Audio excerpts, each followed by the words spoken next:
The rain had just stopped, leaving behind a glistening sheen on the city sidewalks. A light mist hung in the air, veiling the streets like a memory that refused to fade. Cars rushed by, indifferent, their tires hissing on the wet pavement. But on the corner of 9th and Holloway, time stood still. He stood there in his $1,000 suit, perfectly pressed, with a black umbrella tucked under one arm and a bouquet of white lilies in the other. They dripped quietly onto his leather shoes, but he didn't care. His eyes, normally so sharp and calculating in boardroom meetings, were now lost in thought, distant, clouded, tired. The world knew him as Victor Raines, CEO of the most powerful real estate firm on the coast. But in this moment, he was just a man, staring at the cemetery gates as though they were about to swallow him whole. He had come alone, as always. No entourage. No reporters. Just him and the guilt that never let him sleep. This was the 5th year since she died, and yet, every time he stood at her grave, the weight felt heavier. Like her voice still echoed somewhere between the trees, reminding him of the choice he made, the one he never told anyone about. Victor stepped through the rusted gates, his shoes crunching on the gravel path, past rows of cold stone until he reached her. Emma Thomas, beloved artist, mother, and friend. He knelt down, brushing away the fallen leaves with trembling fingers. "I'm sorry," he whispered, not for the first time. "I never meant to." "Excuse me, sir." The voice was soft. Innocent. And out of place. He turned slowly, startled, expecting maybe a groundskeeper, or someone lost. But instead, standing just a few feet away, was a boy, no older than 9, his clothes damp and patched, his backpack torn at the straps. Dirt smudged his cheeks, and his shoes looked 2 sizes too big. But it was his eyes that caught Victor's breath. They were a piercing gray, wide and watching him with a mix of curiosity and something else. Something hauntingly familiar. The boy didn't flinch, didn't look away. He held something in his small hand, a folded piece of paper. I'm not trying to steal anything," he said. "It's just..." Victor rose to his feet slowly, cautious. "What are you doing here, kid? This is private property." The boy hesitated, then unfolded the paper. It was a pencil drawing, a portrait, rough but detailed. A man's face. Strong jawline. Silvering hair. Tired eyes. Victor stared at it for a long moment. "That's me," he said, more to himself than the child. The boy nodded. "My mom drew it." Victor blinked, feeling a sudden chill creep down his back. "What did you say?" The boy held the drawing tighter, stepping forward slightly. "Before she died, she told me to find the man in this picture. She said I'd know him when I saw him. She said, he might be my dad." Victor staggered back a step, as if the ground beneath him shifted. His fingers gripped the bouquet tighter, knuckles white. Your mother." The boy looked down, his voice quieter now. "Her name was Emma. Emma Thomas." Everything froze. The trees, the wind, even the birds. Victor felt his breath catch in his throat. He turned toward the gravestone, then back to the boy. His world, structured, powerful, and cold, began to crumble in silence. He tried to speak, but the words wouldn't come. His gaze locked on the child's face, the sharp nose, the curve of the jaw, the slight cleft in the chin. His chin. "No," Victor whispered. "That can't be. That's not possible." The boy didn't cry. He didn't run. He simply looked at him, steady, like he'd waited for this moment his whole life. "She used to talk about you," the boy said. "Said you were kind, once. Said she didn't tell you because you were busy, and she didn't want to ruin your life." Victor closed his eyes. He remembered her laugh, the way her hands moved when she painted, the scent of lavender that clung to her scarf. But most of all, he remembered the night he walked away. I never knew, he said, voice shaking. She never told me. She didn't want you to know, the boy answered, his voice trembling for the first time. She was scared. Sick. She said if anything ever happened, I should find you. So I did.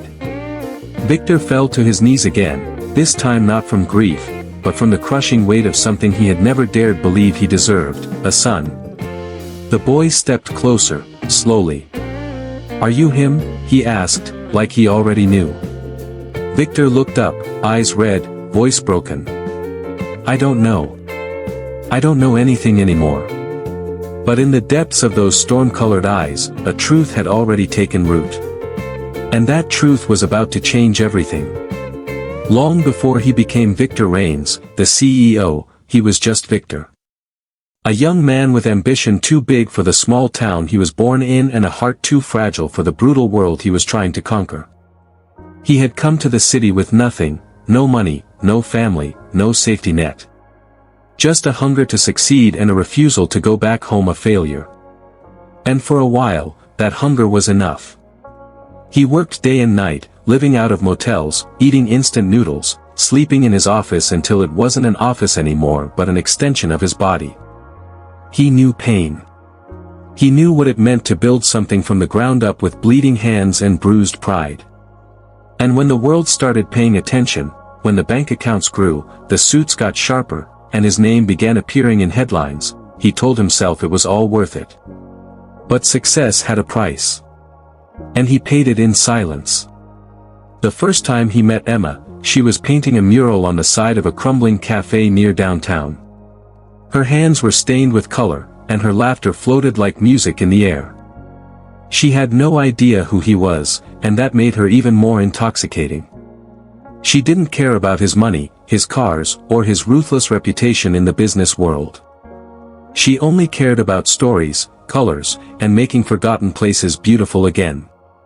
They spent only one night together. One night that started with coffee and ended with whispered dreams and shared regrets. She told him she once wanted to be an art teacher but life had pulled her in another direction. He told her about the house he had left behind, about the sister he hadn't spoken to in years, and the father who taught him that emotions were for the weak. He never planned to see her again.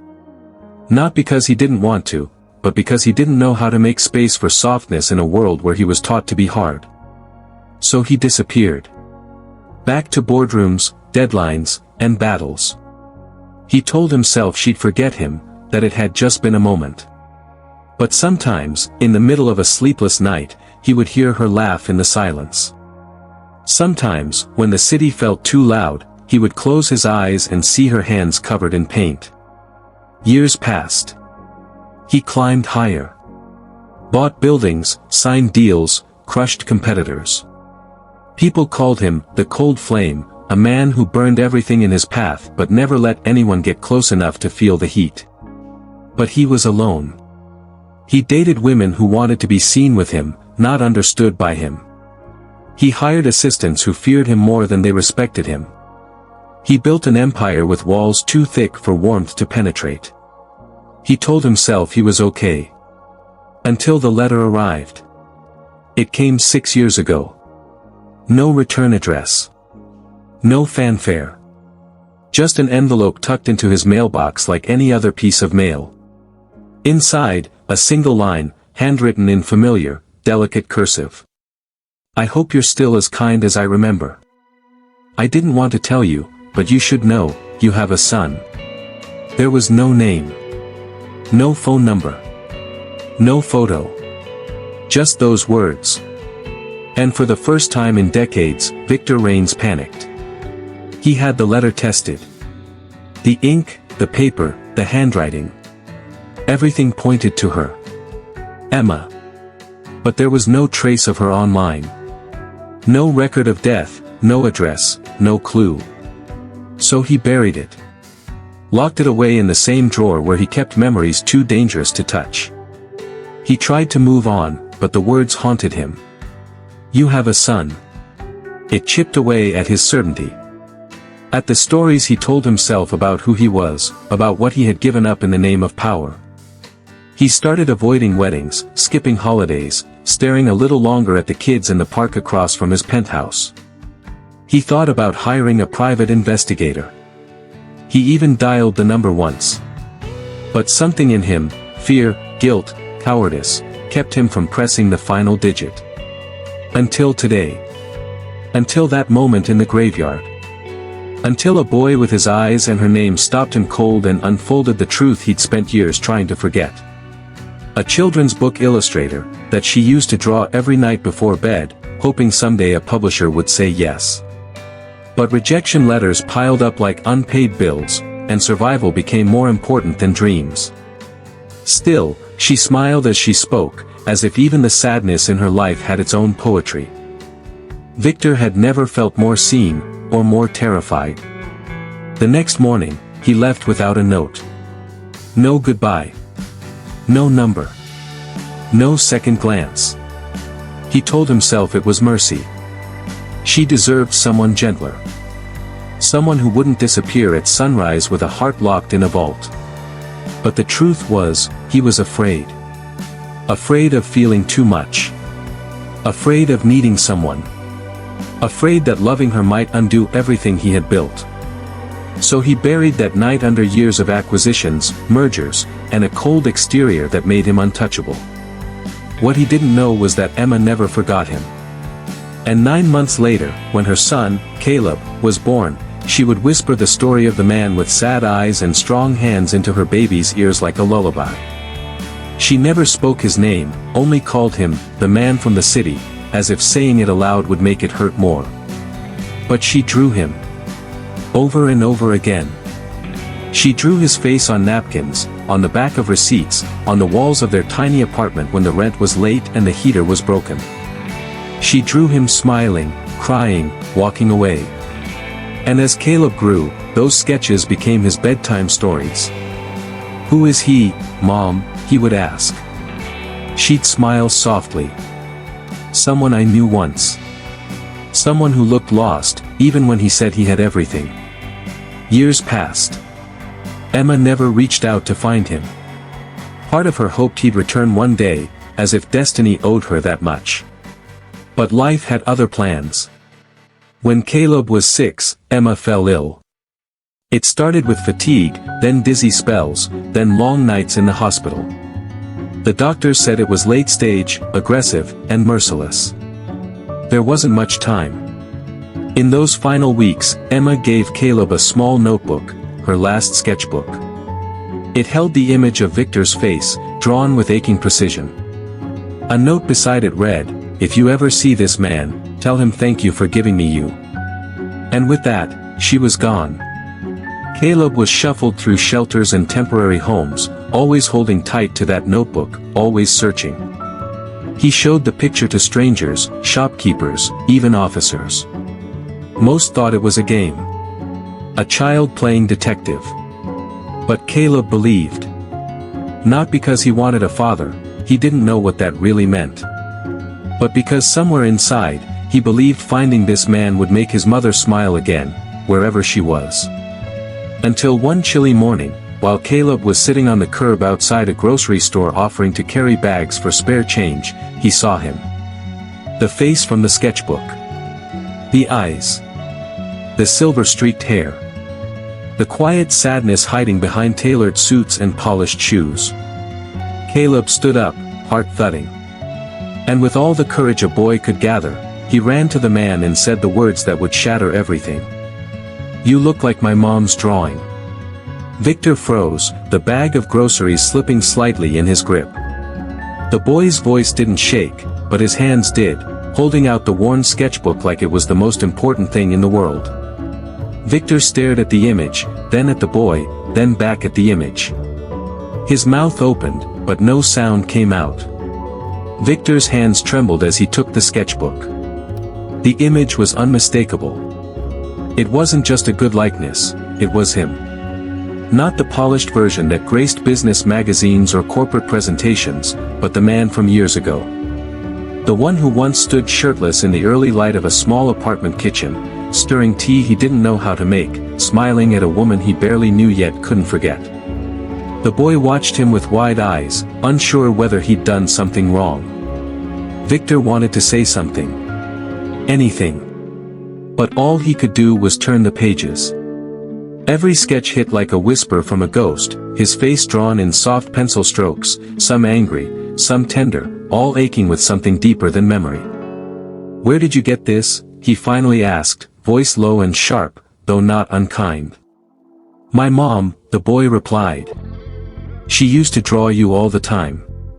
She said she met you once, a long time ago." Victor's throat tightened. "What was her name?" "Emma," the boy said. Just that. And the world around Victor seemed to vanish. The cars, the noise, even the cold air faded under the weight of that name. Emma. He hadn't heard it spoken aloud in over a decade. He had pushed her to the edges of his memory, locked her away with all the other decisions he refused to revisit. And yet, here was a living reminder, skin and bone, eyes too big for his face, and something about the way he stood that mirrored her resilience. Victor dropped to one knee, eye level with the boy. "How old are you?" 10, the boy answered. "My birthday was last month." 10. Victor did the math in his head, even though his heart already knew. The night with Emma was 11 years ago. She had told him she couldn't have children, at least, that's what she believed. They hadn't used protection. He remembered the way she laughed it off, called it fate if something happened. He had laughed too. And then he left. "Where is your mother now?" Victor asked, though he feared the answer. The boy hesitated, eyes lowering. "She died 2 years ago. Cancer." Victor looked away, blinking fast. He felt something deep inside him collapse, like a part of him he didn't realize was still standing had finally crumbled. "She was really sick for a while," the boy continued. "But she was strong. She used to clean houses when she could. Then she got a job helping at a flower shop.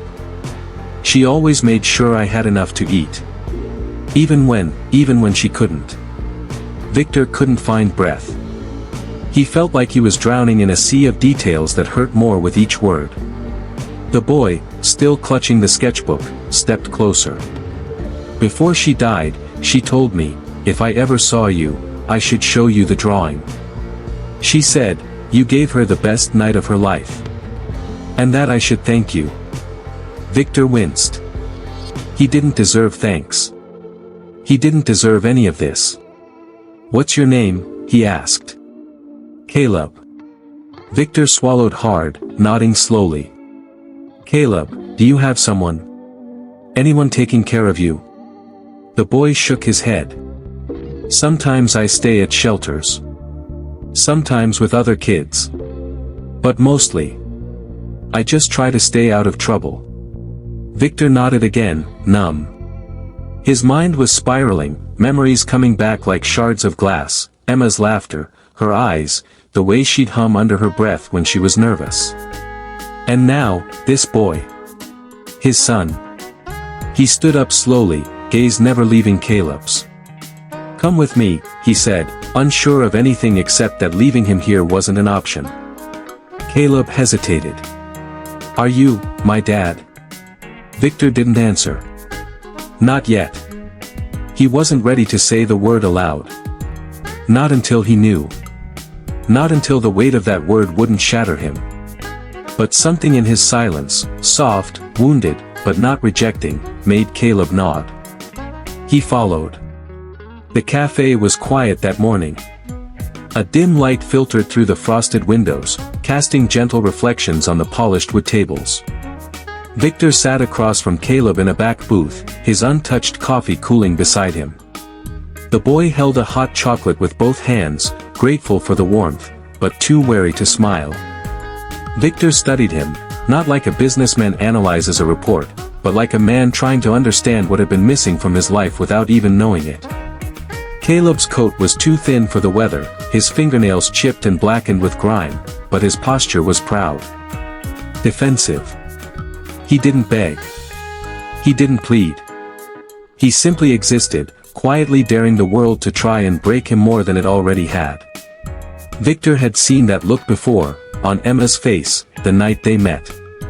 He reached into his coat pocket and pulled out a photograph. It was faded, bent at the edges, but intact. A candid snapshot of Emma in the morning sun, holding a daisy in her hand. She was laughing. He had taken it with a disposable camera during their brief time together. A memory he'd hidden in the back of a drawer for over a decade. He laid it on the table without a word. Caleb leaned forward slowly. His breath caught in his throat. "That's my mom." Victor nodded, voice thick. "She sent it to me after we parted ways. I kept it. I didn't know why." The boy touched the photo gently, as if afraid it might vanish. "She said you were kind. But you were scared." That sentence landed like a blow to Victor's chest. Scared. Yes. Terrified, even. Of commitment. Of meaning. Of what it would cost him to stay. Back then, he had just closed a major investment deal. The world was opening up to him, fast and loud and full of opportunity. He told himself that staying with Emma, caring for her, would slow him down. He had convinced himself she was just a beautiful moment, not a possible future. Now, that future sat across from him, stirring hot chocolate with a plastic spoon. "Why didn't she tell you?" Caleb asked. "That I was yours?" Victor's hand curled slightly on the table. "Maybe she tried. Maybe I didn't listen. Or maybe, she wanted to protect you from someone who didn't deserve to be in your life." Caleb didn't speak for a while. Then he said, "She used to draw you all the time. She remembered every detail. Even when she was tired or in pain, she'd sit by the window and sketch you from memory. She said it helped her feel strong." Victor looked away, jaw tight. "She said you had kind eyes," Caleb added. "Even if you didn't know how to use them." Victor let out a soft breath that wasn't quite a laugh. "She always saw things others missed." They sat in silence for a while. The cafe remained quiet. A waitress refilled Victor's coffee without saying a word. He didn't touch it. Finally, Victor asked, "Do you know if she kept anything? Letters? Notes? Anything about me?" Caleb nodded. "At the shelter where we stayed last. There's a box. They said I could keep it when I turned 13. But I know what's in it. Drawings. A necklace. Some envelopes with your name. I wasn't supposed to open them." Victor's fingers tightened around the photo. "Can you take me there?" The boy looked unsure. "Why do you want to?" Victor hesitated before answering. "Because I need to know everything she couldn't tell me.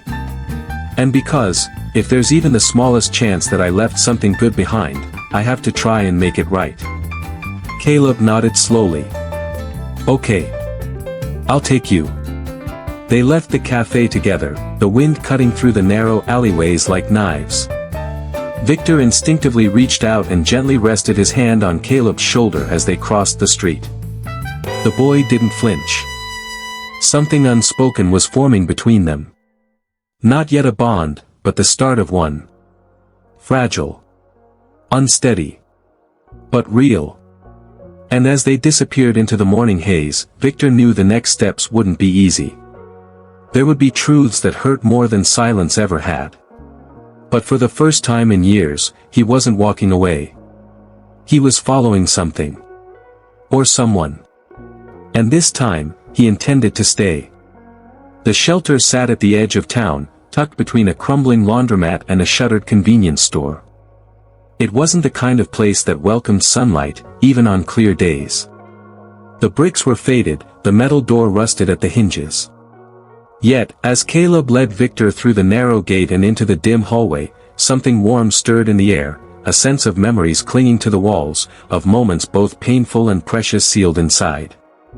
They walked past bunk beds with folded blankets, past drawings pinned to the walls, most of them done by children like Caleb.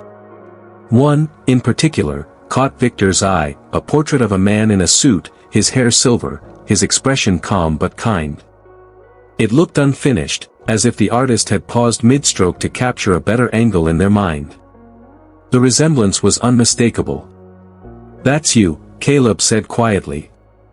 "Or at least, how she remembered you."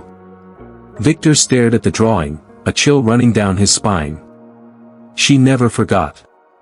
"No," Caleb replied. "Not once." An older woman stepped out from an office down the hall, her reading glasses perched at the tip of her nose. "Caleb," she said with a small smile. "Back again?" He nodded. "I came to pick up the box. And, this is him." Her eyes shifted to Victor, and something in her expression shifted, recognition, perhaps, or restrained judgment. "Emma spoke about you," she said. "Not often. But when she did, it was with more kindness than you probably deserved." Victor offered no defense. "I believe that." She gestured for them to follow and led them to a locked cabinet in the back room. From it, she retrieved a modest cardboard box. It was taped carefully, as if Emma had wanted to ensure its contents stayed safe until the right time. She handed it to Caleb, who looked at it with the reverence one might offer a sacred object. Victor reached out. "May I?" Caleb hesitated, then gave a small nod. Inside, nestled among layers of folded scarves and a worn diary, were pieces of a life Victor had once walked away from. Drawings, dozens of them. Emma's pencil sketches of places they'd visited, cafes they'd sat in, even the hotel room where they'd first stayed together. But most haunting were the portraits. Him. Always him. Some angry. Some wistful. One where he looked like he was laughing. All drawn from memory. Victor's fingers trembled as he unfolded a letter. "James. If you're reading this, I hope it's because you came back, not out of guilt, but because something in your heart finally broke through the armor you always wore. I never stopped loving you. I just stopped hoping. I didn't tell you about Caleb because I knew it would scare you. You weren't ready to be a father, and I wasn't going to beg. But he deserved to know where he came from. If he ever finds you, be kind. Be better than you were with me. And if you can't be a father, at least be someone he can look at without regret. Emma." Victor folded the letter slowly, pressing it to his chest as if it could mend the years that had stretched between them. He sat in silence for a moment, the weight of her words anchoring him in a grief that had no name. "I didn't know she was sick," he said quietly. "She didn't want you to," the woman replied. "She made peace with her choices. But she always hoped Caleb would find you one day. She told him stories every night. Drew your face over and over so he wouldn't forget."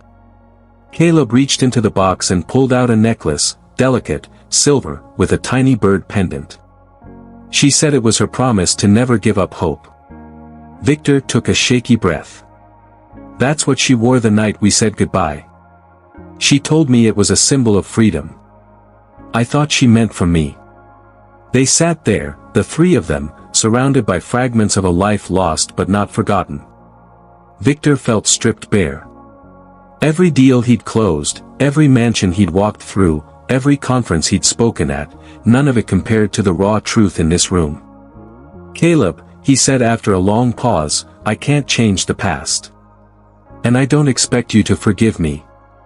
But if you'll let me, I'd like to be a part of your life now. In whatever way you need." Caleb didn't respond right away. He just looked at his mother's sketches, at the man whose features were carved into every page. Then he said, "She told me you were the kind of person who only learned after losing something important." Victor nodded. She was right. Caleb looked up, eyes steady. "Then let's not lose anything else." And in that moment, without a formal declaration or a signature on paper, something shifted. A thread tied itself between them, not born of obligation, but of choice. Of recognition. Of healing. Later that night, Victor sat alone in his penthouse suite, the city glowing beneath him like a sea of fireflies. He hadn't turned on the lights. The silence felt fitting, less like emptiness and more like reverence. On the glass table in front of him were the contents of Emma's box, now laid out with care. Drawings. Letters. The silver bird pendant. And in the center, the portrait Caleb had drawn of him from memory. He couldn't stop staring at it. The eyes were his, unmistakably. But there was something else in the way they looked out, something softer than he remembered seeing in his own reflection. Maybe it was the way Emma had described him to Caleb. Maybe it was how a child imagined a father should look. Either way, the portrait saw him not as the man he had become, but as the man he could have been. He closed his eyes. And that's when it hit him. That night 20 years ago, he had walked away from Emma without ever truly listening. He had let pride dress itself as logic. She had tried to reach him, her voice trembling, hands curled around her belly, tears catching in the corners of her eyes. "It's yours," she'd whispered. "I know it's fast, but I know it's yours." He had laughed. Cruel. Hollow. Accused her of manipulation. Called it a trap. Slammed the door on what might have been the beginning of everything. He hadn't even waited to hear her out. And now, the boy whose life he'd turned his back on had found him, guided not by revenge or bitterness, but by the whisper of a memory, by a drawing told in bedtime stories. He picked up his phone and dialed a number. "David," he said when his assistant answered. "I need you to pull up all of Emma Willis's records, past addresses, hospital visits, employment history. Everything. And find out where Caleb is staying now." There was hesitation on the other end. "Understood, sir. May I ask why?" Victor's voice was low. "Because I'm done being a ghost in my own story." When the call ended, he leaned back, staring at the ceiling. A memory flickered behind his eyes, Emma dancing barefoot in a kitchen too small for two, humming off-key, laughing as he tried to cook. It wasn't the mansion. It wasn't the fortune. It was that moment that had once made him feel alive.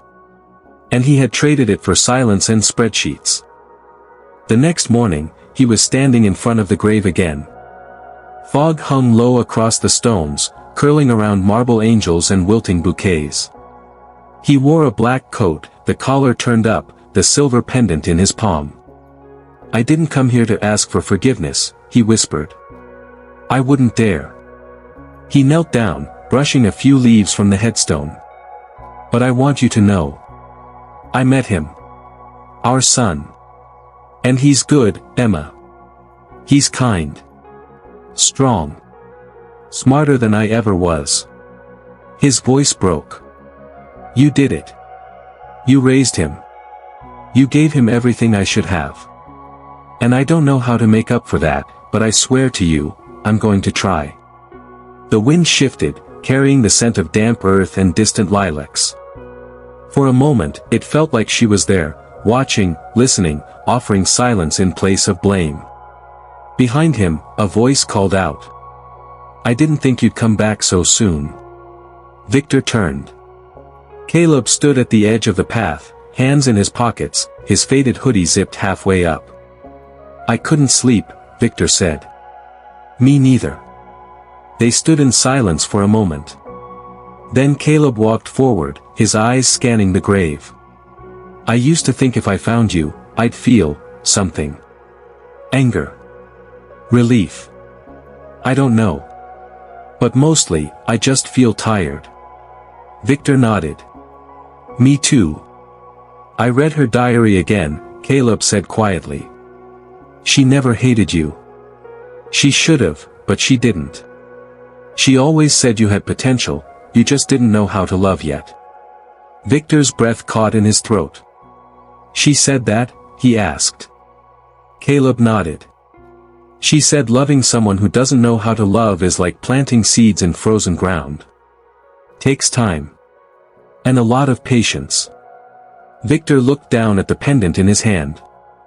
"I don't expect you to call me anything," he said.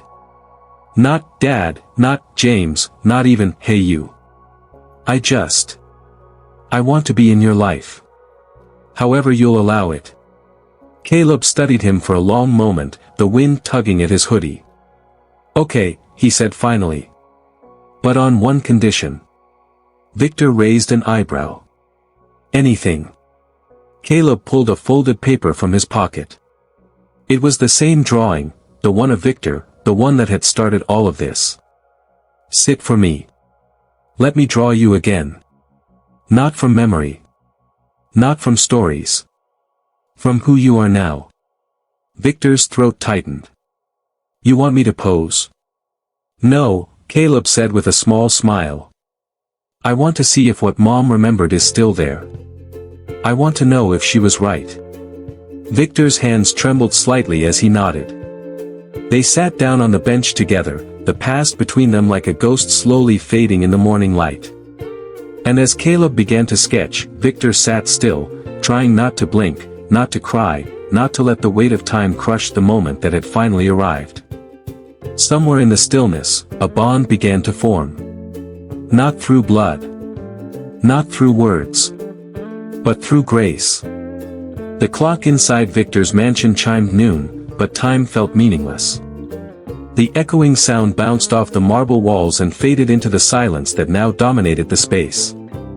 He stood in the middle of his private study, once a room of power, deals, and dominance, now nothing more than a tomb of regrets. His hands trembled as he held a small, folded letter. It had arrived anonymously that morning, slipped beneath the heavy front door like a ghost from the past. The handwriting was unmistakable. Delicate. Slanted. Faint from years of wear, but still intact. It was hers. James, if you ever read this, it means I'm gone. And I'm sorry you had to find out this way. His name. The name only she ever called him when she was calm, when she believed in him. Victor's knees gave way, and he sank into the velvet armchair behind him. The world dimmed. His heart pounded in his ears as he unfolded the rest of the letter, afraid and desperate in the same breath. I didn't tell you the truth. I was scared. Not of you, but of who you had become. That night, you said you didn't believe the child was yours. You looked at me like I was a stranger.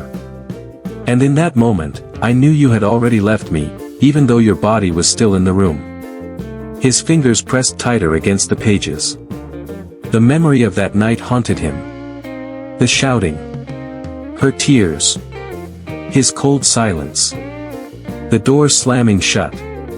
The way he told himself it was better this way, that he was too busy, too important for fatherhood. That it was a trap. That she'd be better off. I left without another word. I gave birth to your son alone. I raised him as best I could, telling him bedtime stories about a man I once loved. I described your face, your walk, the way you smiled when you weren't trying to impress the world. He would draw your face from memory, my memory. Victor couldn't breathe. His vision blurred as the letter slipped from his hands and floated softly to the floor. Every word branded itself into his soul, burning through the walls he'd built around himself for decades. He used to ask me, why doesn't he come visit us, Mama? Doesn't he love us? And I told him, maybe one day he would. Maybe he was lost, and one day he'd find his way back. Victor buried his face in his palms, his breath shuddering. All these years. All this time. Caleb wasn't just a boy with a sad story. He wasn't just a face that stirred memories. He was his son. His flesh. His blood. A living proof of everything Victor had tried to bury beneath contracts, private jets, and quarterly reports. He stood up, pacing the room like a caged animal, clutching the necklace that had belonged to her. The locket was old but unbroken, a silver oval inscribed with initials, J and E, forever. He had given it to her the night he first said he loved her. He thought she had thrown it away. But no, she had kept it. Worn it until the end. And passed it on to their son. As the shock wore off, a second wave followed, one that cracked him wide open. He hadn't just abandoned a woman. He had abandoned a child. A son who had walked the streets alone. Who had drawn his face based on a mother's fading memories. A boy who stopped strangers in the hopes that maybe, just maybe, one of them might match the man in his sketchbook. Victor's stomach turned. His chest ached like it had been crushed. The realization hit deeper than any punishment the world could give him. The door creaked open behind him. He turned, expecting a maid or assistant, but there stood Caleb, holding the very drawing that had started it all. The one he'd shown him that day outside the shelter. "I found this in my mom's old things," Caleb said quietly, his voice steady but hollow. "I used to ask her to describe you again and again, because I didn't want to forget. I wanted to make sure that if I ever met you, I'd know." Victor's throat locked. He wanted to speak, but the words didn't come. "I never imagined you'd be rich," Caleb continued. "I didn't care. I just wanted to know why. Why you weren't there. Why you didn't look for me. Why she cried so much at night when she thought I was asleep." Victor took a hesitant step forward. "I didn't know. She never told me." Caleb raised an eyebrow. "Would you have stayed if she had?" The question stopped him in his tracks. It was the one he had avoided asking himself for years. Not because he didn't have an answer, but because deep down, he feared the truth. "I don't know," Victor whispered. "Back then. I was selfish. I was blind." Caleb's eyes didn't waver. She wasn't. There it was again, that quiet strength. That unspoken wisdom his son had inherited not from Victor, but from her. The woman he'd pushed away. The one who had chosen love over pride. Victor dropped to his knees in front of Caleb, something he'd never done in front of anyone. Not business partners. Not rivals. Not even her. "I can't change the past. But I swear to you, if you give me a chance, I will spend the rest of my life making up for it. Not as a CEO. Not as some rich guy trying to erase guilt with gifts. But as your father." Caleb looked at him for a long moment. Then he slowly sat down, the sketch still in hand. "Start by telling me about her," he said. "The version of her you knew. The part she never talked about." Victor's lip quivered as he nodded. Her favorite song was "Moon River." She used to hum it when she cooked. And in that quiet room, a father and son finally began to build the bridge across the years of silence, one word, one memory, one shared loss at a time. The following week passed like the unraveling of a long-forgotten dream. Victor no longer woke to stock reports or legal meetings. He didn't care to sit in boardrooms or accept invitations to luncheons with senators and CEOs. His world had shifted on its axis, and for once, he didn't resist the tilt. He spent his mornings pacing his study, rereading Emma's letter, each word a splinter wedged deep into his conscience.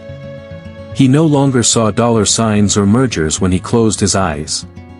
He saw Emma's laughter echoing through a cramped kitchen, the way her eyes shimmered with fire and forgiveness.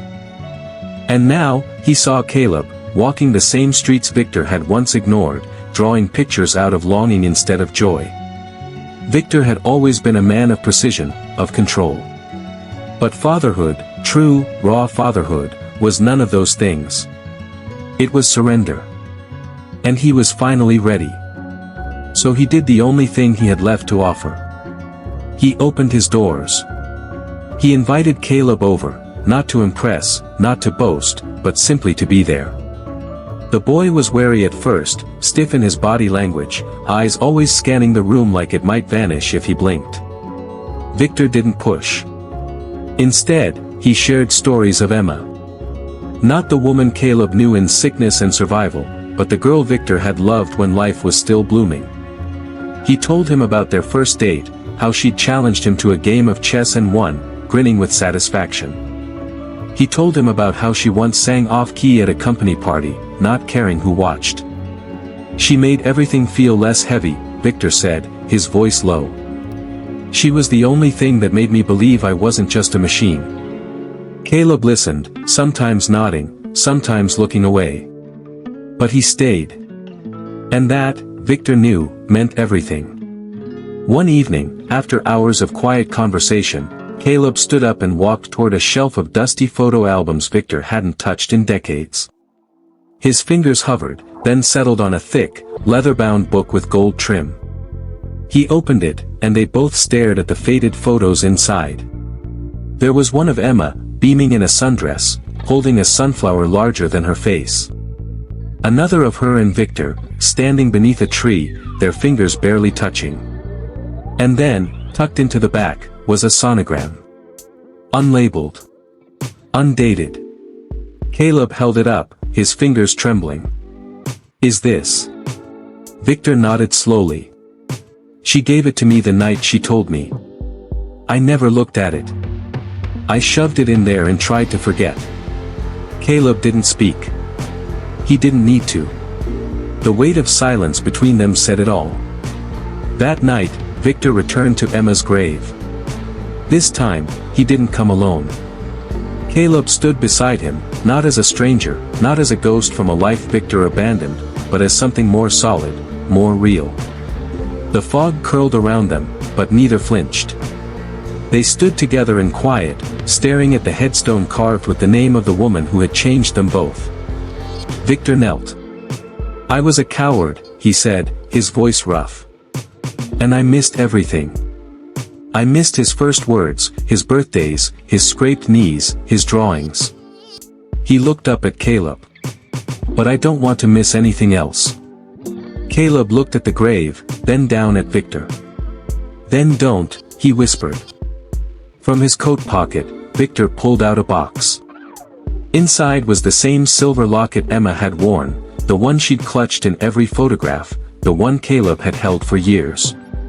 But now it was cleaned, restored. A new chain shimmered like spun light. Victor handed it to him. "I had it fixed," he said. "Not to replace the past. Just to honor it." Caleb opened the locket slowly. Inside were two photographs. One of Emma. And one of him. A tear slipped down his cheek. "She would have liked this," Caleb murmured. "She always said she wanted to keep us together, even if you didn't want to be found." Victor reached out, unsure at first, but then placed a hand gently on Caleb's shoulder. "She found a way anyway," he said.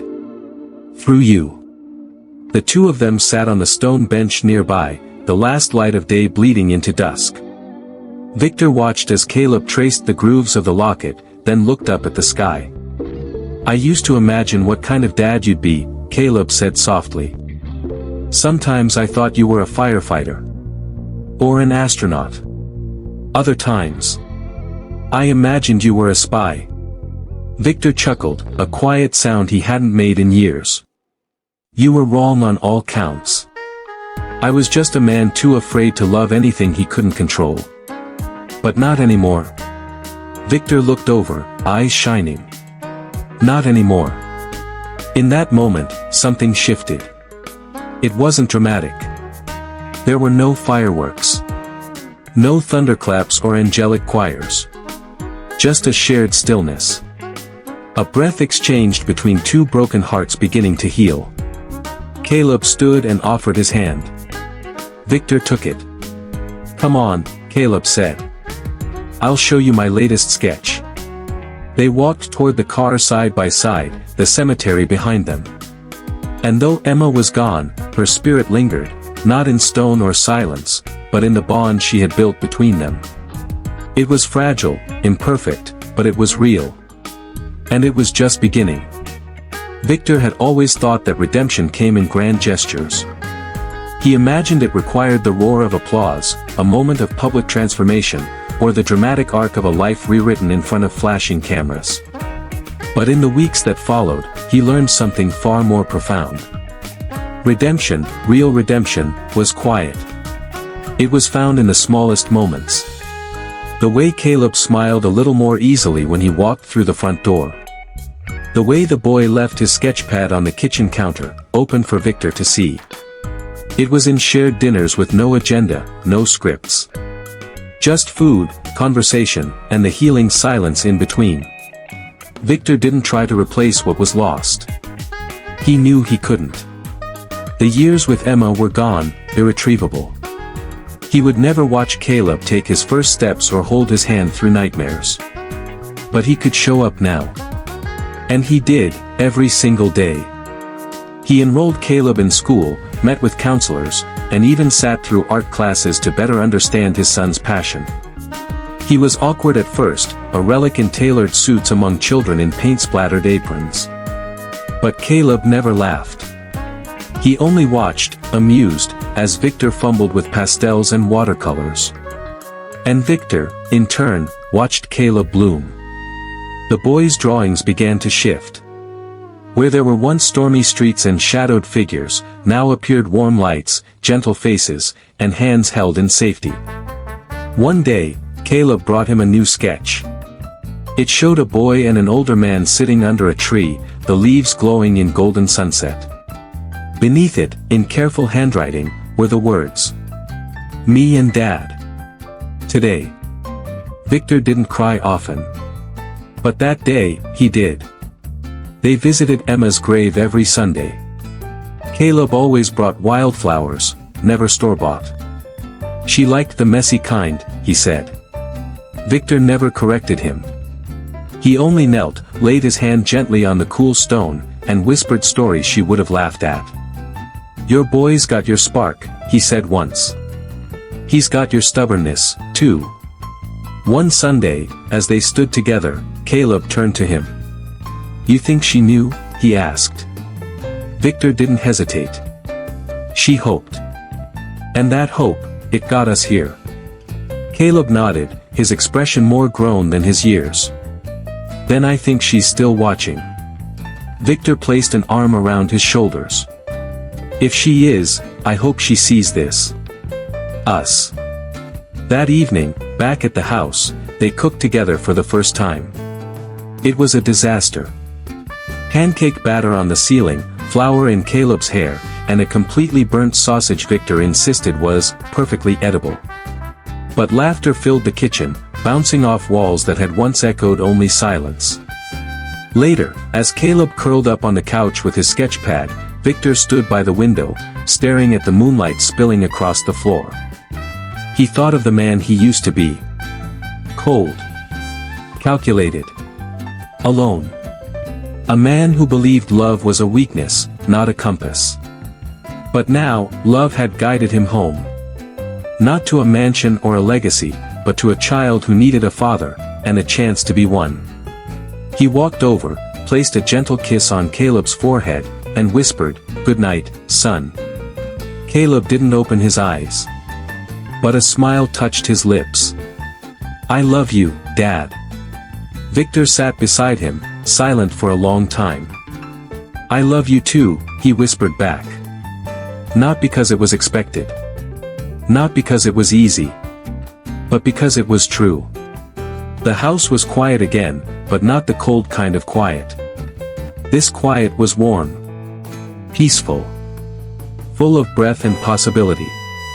Outside, the stars shimmered above the city that had once been his kingdom.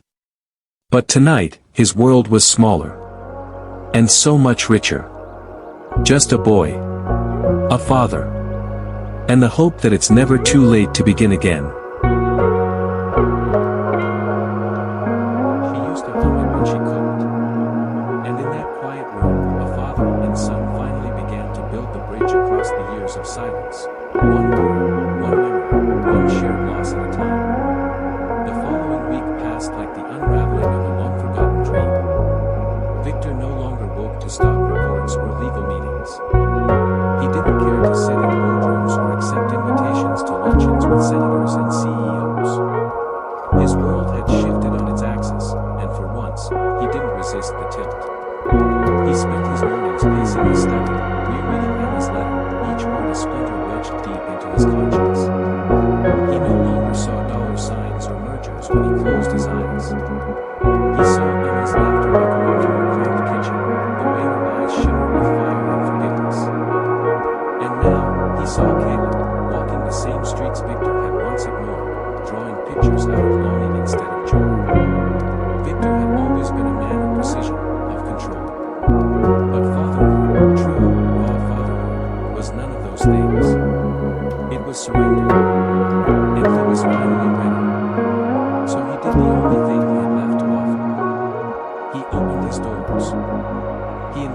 Caleb over, not to impress, not to boast, but simply to be there. The boy was wary at first, stiff in his body language, eyes always scanning the room like it might vanish if he blinked. Victor didn't push. Instead, he shared stories of Emma. Not the woman Caleb knew in sickness and survival, but the girl Victor had loved when life was still blooming. He told him about their first date, how she challenged him to a game of chess and won, grinning with satisfaction. He told him about how she once sang off-key at a company party, not caring who watched. She made everything feel less heavy, Victor said, his voice low. She was the only thing that made me believe I wasn't just a machine. Caleb listened, sometimes nodding, sometimes looking away. But he stayed. And that, Victor knew, meant everything. One evening, after hours of quiet conversation, Caleb stood up and walked toward a shelf of dusty photo albums Victor hadn't touched in decades. His fingers hovered, then settled on a thick, leather-bound book with gold trim. He opened it, and they both stared at the faded photos inside. There was one of Emma, beaming in a sundress, holding a sunflower larger than her face. Another of her and Victor, standing beneath a tree, their fingers barely touching. And then, tucked into the back, was a sonogram. Unlabeled. Undated. Caleb held it up, his fingers trembling. Is this? Victor nodded slowly. She gave it to me the night she told me. I never looked at it. I shoved it in there and tried to forget. Caleb didn't speak. He didn't need to. The weight of silence between them said it all. That night, Victor returned to Emma's grave. This time, he didn't come alone. Caleb stood beside him, not as a stranger, not as a ghost from a life Victor abandoned, but as something more solid, more real. The fog curled around them, but neither flinched. They stood together in quiet, staring at the headstone carved with the name of the woman who had changed them both. Victor knelt. I was a coward, he said, his voice rough. And I missed everything. I missed his first words, his birthdays, his scraped knees, his drawings. He looked up at Caleb. But I don't want to miss anything else. Caleb looked at the grave, then down at Victor. Then don't, he whispered. From his coat pocket, Victor pulled out a box. Inside was the same silver locket Emma had worn, the one she'd clutched in every photograph, the one Caleb had held for years. But now it was cleaned, restored. A new chain shimmered like spun light. Victor handed it to him. I had it fixed, he said. Not to replace the past. Just to honor it. Caleb opened the locket slowly. Inside were two photographs. One of Emma. And one of him. A tear slipped down his cheek. She would have liked this, Caleb murmured. She always said she wanted to keep us together, even if you didn't want to be found. Victor reached out, unsure at first, but then placed a hand gently on Caleb's shoulder. She found a way anyway, he said. Through you. The two of them sat on the stone bench nearby, the last light of day bleeding into dusk. Victor watched as Caleb traced the grooves of the locket, then looked up at the sky. I used to imagine what kind of dad you'd be, Caleb said softly. Sometimes I thought you were a firefighter. Or an astronaut. Other times, I imagined you were a spy. Victor chuckled, a quiet sound he hadn't made in years. You were wrong on all counts. I was just a man too afraid to love anything he couldn't control. But not anymore. Victor looked over, eyes shining. Not anymore. In that moment, something shifted. It wasn't dramatic. There were no fireworks. No thunderclaps or angelic choirs. Just a shared stillness. A breath exchanged between two broken hearts beginning to heal. Caleb stood and offered his hand. Victor took it. Come on, Caleb said. I'll show you my latest sketch. They walked toward the car side by side, the cemetery behind them. And though Emma was gone, her spirit lingered, not in stone or silence, but in the bond she had was fragile, imperfect, but it was real. And it was just beginning. Victor had always thought that redemption came in grand gestures. He imagined it required the roar of applause, a moment of public transformation, or the dramatic arc of a life rewritten in front of flashing cameras. But in the weeks that followed, he learned something far more profound. Redemption, real redemption, was quiet. It was found in the smallest moments. The way Caleb smiled a little more easily when he walked through the front door. The way the boy left his sketchpad on the kitchen counter, open for Victor to see. It was in shared dinners with no agenda, no scripts. Just food, conversation, and the healing silence in between. Victor didn't try to replace what was lost. He knew he couldn't. The years with him were gone, irretrievable. He would never watch Caleb take his first steps or hold his hand through nightmares. But he could show up now. And he did, every single day. He enrolled Caleb in school, met with counselors, and even sat through art classes to better understand his son's passion. He was awkward at first, a relic in tailored suits among children in paint-splattered aprons. But Caleb never laughed. He only watched, amused, as Victor homered with pastels and watercolors. And Victor, in turn, watched Caleb bloom. The boy's drawings began to shift. Where there were once stormy streets and shadowed figures, now appeared warm lights, gentle faces, and hands held in safety.